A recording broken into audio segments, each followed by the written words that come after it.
Good morning, everyone, and welcome to the June meeting of the Lextran Board of Directors. My name is Jill Barnett, and I am Lextran's General Manager. Before I turn the meeting over to Mr. Harding-Dowell, the Board Chair, I did want to mention something that I failed to mention last month. On April 1st, Lextran's Director of Maintenance, Jim Barrett, a longtime employee, passed away. He had devoted much of his career to public transportation, serving both Lextran and previously the Transit Authority of River City in Louisville. As Director of Maintenance and in many functions in the maintenance department. So we want to honor his service by mentioning that today. Jim was a great employee and one that we will miss dearly. Chris Withrow had served as the Acting Director of Maintenance for a time that Mr. Barrett was off work. And in the recent weeks, Chris Withrow has been named our official Director of Maintenance. So I did want to make the board aware of that as well. With that announcement, I would like to turn it over to Mr. Harding-Dowell, Chair of the Lextran Board of Directors, for a roll call. Thank you, Jill. We'll call the meeting to order and call the roll. Ms. Rogers. Here. Dr. Acapo. Here. Mr. Motley. Here. Mr. Schoninger. Here. Judge Thurston. Present. Mr. Ward. Here. Full house. We will move forward. Is there any public comment? Seeing none, we will move to approve the board meeting minutes from May 2022. Everybody had a chance to review those, and are there any questions or corrections? If not, is there a motion to approve the minutes? So moved. Is there a second? My bad. I'll go second then. Thank you. All in favor? Aye. All right. There is no chair's report today except to say that I did appoint a nominating committee. That is Judge Thurston and Mr. Motley. Their work will continue for the next month, that's correct, to nominate officers for the coming fiscal year. Is there a report from the nominating committee?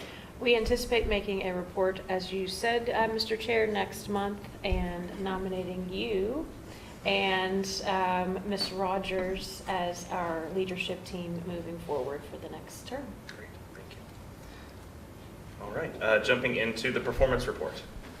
Mr. Combs, if you would provide the performance report. Thank you.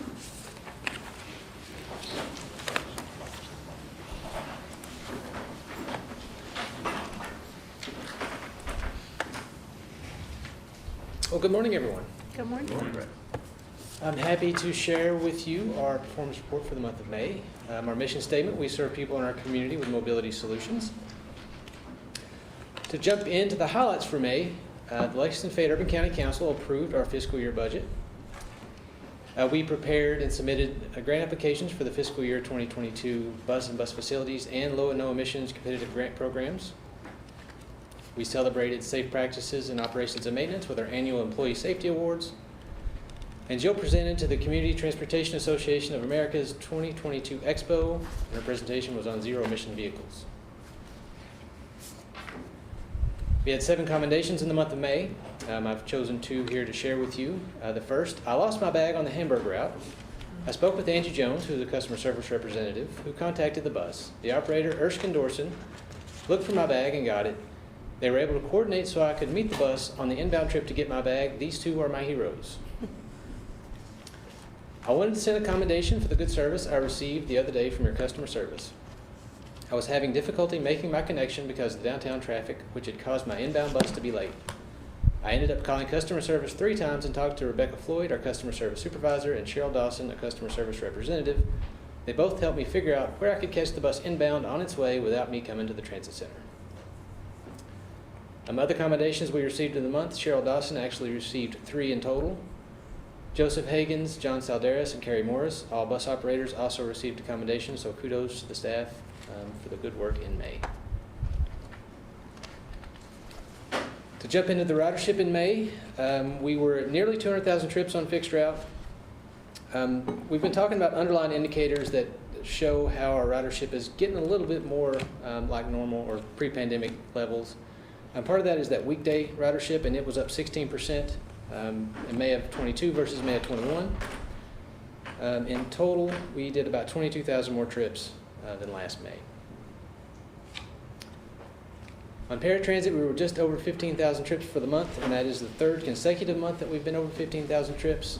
You see that we're starting to narrow the difference between that expectation and where we see our ridership now. And if we look at that in terms of our percent change relative to monthly average, we're at about 5% below sort of what we would expect on paratransit.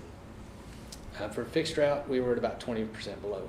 So both of those numbers are pretty strong, and I look forward to that hopefully continuing into the summer months when ridership slows down a little bit on fixed route, not necessarily on paratransit, and then ramps back up again in the fall semester. So in total, we passed 2.5 million trips on fixed route. We're about 300,000 trips ahead of where we were last fiscal year to date. I think total year-to-date last year, we've surpassed that number so far this fiscal year. So we've got like a free month of ridership to see how far we can go above our numbers last year. A lot of that growth is in the weekday ridership instead of Saturday, Sunday, or holiday. Revenue miles and hours are tracking as normal. Our trips per mile an hour, those are indicators of effectiveness and efficiency. We are a tick below what we've been in the fiscal year averages. That's to be expected as we go into the summer months. But still, it looks like we're going to be ahead of where we were last fiscal year on both of those for fixed route. On paratransit, we're at nearly 160,000 trips for the year. That's about 14,000 more than where we were last year. Again, weekday ridership seems to be the biggest driver of our ridership increase. Revenue miles and hours tracking along as normal. Our trips per mile an hour is a little bit ahead on paratransit, which it doesn't have the same effect of seasonality that we see on fixed route because of change in semesters. So that is a good sign that paratransit is continuing to grow. On safety, we were at less than one preventable accident per 100,000 miles in May. That is a very good indicator. Injury frequency rate was also below where we've been for the fiscal year. Only one workers' compensation claim on fixed route. All that leads into a pretty good month on safety for fixed route and really paratransit as well. We were just a little bit above what we've seen for the year, but nothing alarming. On maintenance, we are nearly 10,000 miles between roll calls, which is pretty awesome. It looks like we're going to come in this fiscal year ahead of where we were last year. And then we had been tracking the preventive maintenance inspection, so maintenance started a new streak in May with 51 of 51 completed for the month. So that is the end of the performance report. Happy to take any questions. All right, I can pass it along to Nikki for the financials. Thank you. Jamie, do you have a question? No. Okay. I know I'm usually your questioner. Thank you.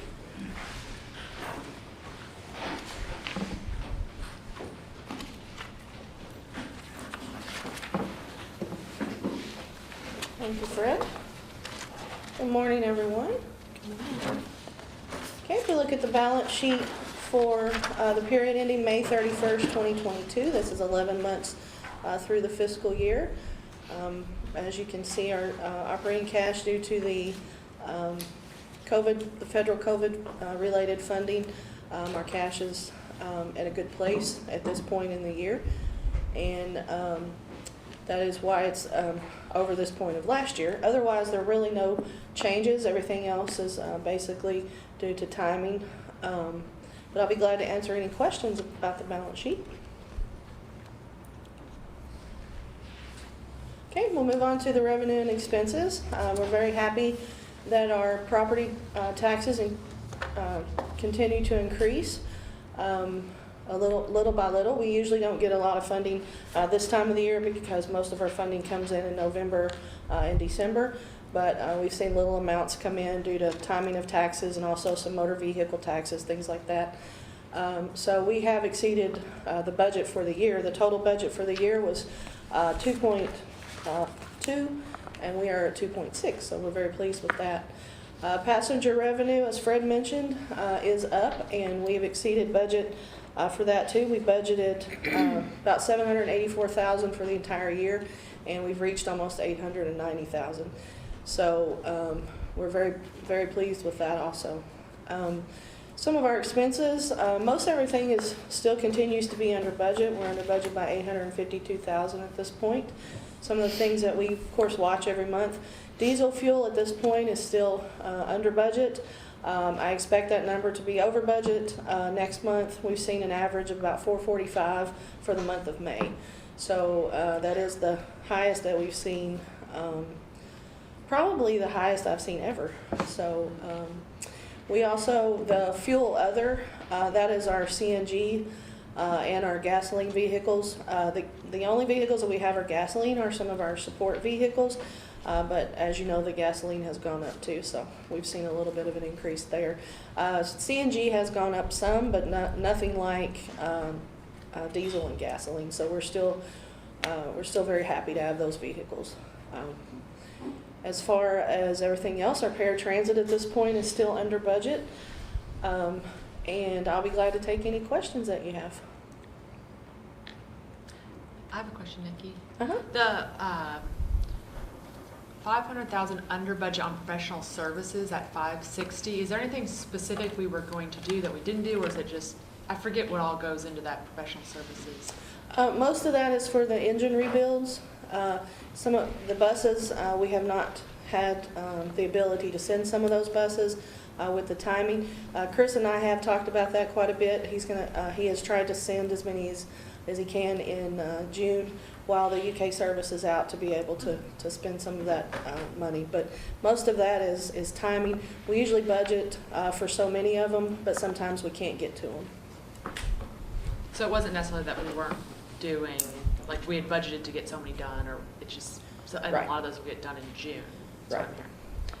And then the other big gap I saw under budget, which is barely compared to was the almost 300,000 for the paratransit. And I know we just continue to watch that Yes. number. Yes. Thank Any you, other Nikki. questions? Thank you.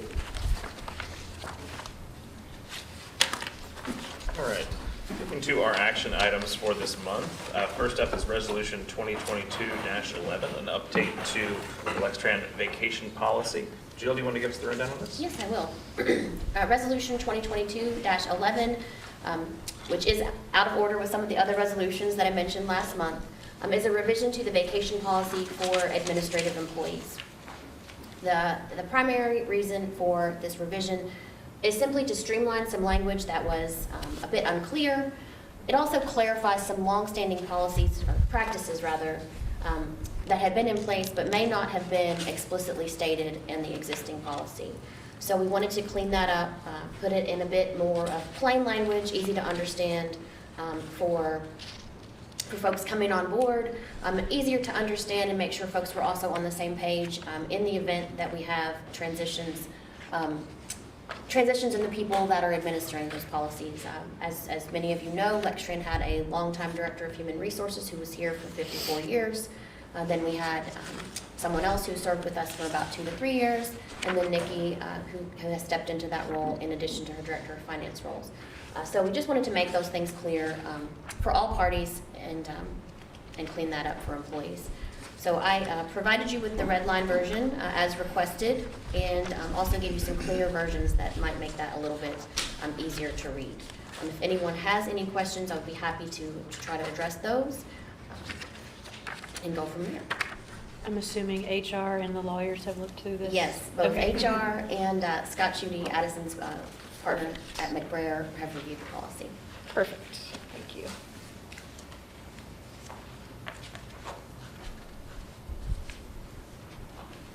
Any other questions about policy or revisions?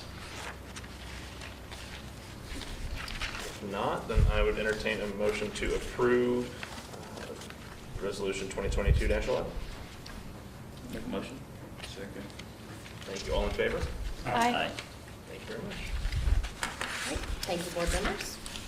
Next, Resolution 2022-15, the fiscal year 23 board meeting schedule. Yes, Resolution 2022-15 is possibly the most straightforward resolution that I get the chance to present all year long. Ever. This adopts the meeting schedule for the coming fiscal year. Historically, Lextran has had most meetings on the third Wednesday of the month. That is sometimes problematic for folks in getting here.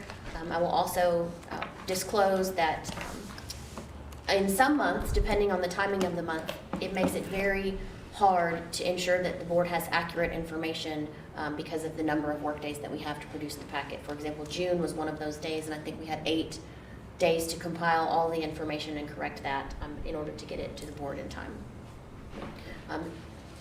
Did a survey of some board members. Looks like the 4th Wednesday of the month is something that most folks can accommodate. And so most of these meetings that you see here are the 4th Wednesday, with the exception of July, November, and December. And that was holidays in July, or I'm sorry, in November, December, and then July, just for the purposes of going ahead and getting that meeting on the books. So hopefully that is of no conflict to anyone, and we can move forward. Any questions or comments?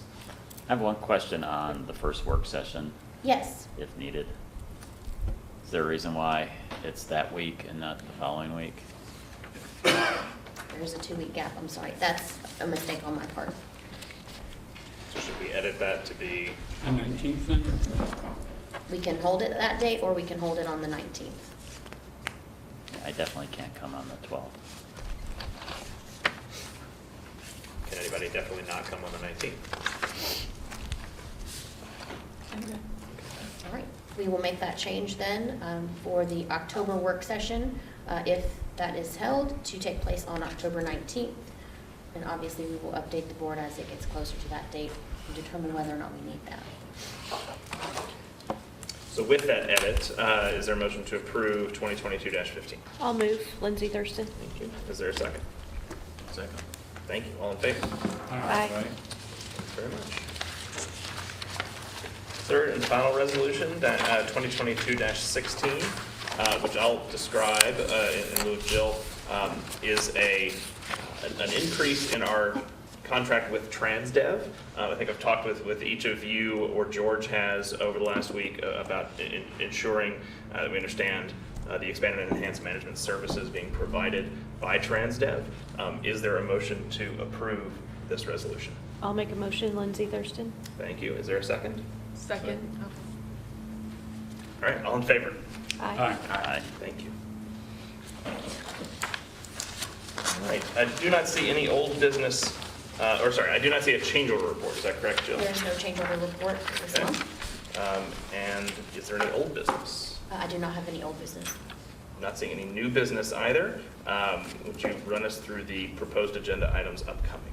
Yes, proposed agenda items, well, we expect to have a resolution for paratransit services in July, election of our chair and vice chair, committee appointments in July, canopy project update in July as well, and then a resolution for our Title VI program plan in August for the board to review and approve. We will begin the public engagement process for our Title VI plan in July, so if you see any public meetings from Lextran or are asked, that is what that is about.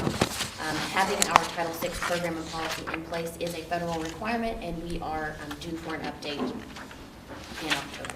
So we're just backing that up to make sure that we have time to get that approval through the board and go from there. I would Those are say the it's- items I know of at this time. I would say it's for the board's benefit, but it's really for mine. What is our Title VI? Our Title VI ensures that we equitably provide services to all persons, regardless of race, gender, nationality, many other protected characteristics as well. Got it. Thank you. Jill, you reminded me at the top of the meeting that there is a need to discuss in closed session. Is that something we have to vote to enter into? We will need a motion, and I have a motion prepared if you or someone would like to make that. Can I ask a quick question on the proposed agenda items? Yeah. On the paratransit, just, is everything kind of falling into place as far as the schedule? Yes. Okay. You don't mind? Sure. Sorry. No, you're good. At this time, Mr. Chair, I move to enter into a closed session pursuant to KRS 61810, Section 1E. Do I read the rest? And this part too? Yes. Okay. In regard to collective bargaining negotiations between public employers and their employers, and G, discussions between a public agency and representative of a business entity and discussions concerning a specific proposal. So, second. All in favor? Aye. Thank you. Ask that the management team and the finance and procurement manager will all just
Okay.